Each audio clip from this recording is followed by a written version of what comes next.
Aunty, electrician ಏನೋ problem ಆಗಿದೆ ಅಂದ್ರೆ? ಕರೆಂಟ್ ಇಲ್ಲ ಬೆಳಿಗ್ಗೆಯಿಂದ. ಹೌದಾ, ನೋಡ್ತೀನಿ.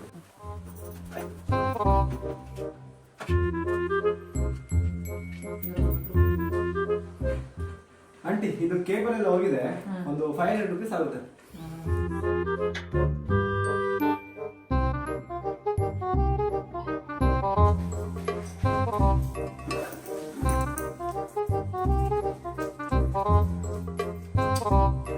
₹250 ಆಗುತ್ತೆ. 250? ನಾನು 100 ರೂಪಾಯಿಗೆ ಮಾಡ್ಕೊಡ್ತೀನಿ. ನೀವೇ ಮಾಡ್ಬೇಡಿ.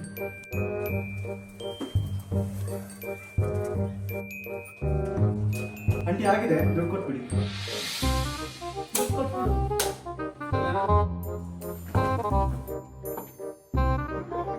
ಫೋನ್ ಪೇ ಇದೆಯಾ?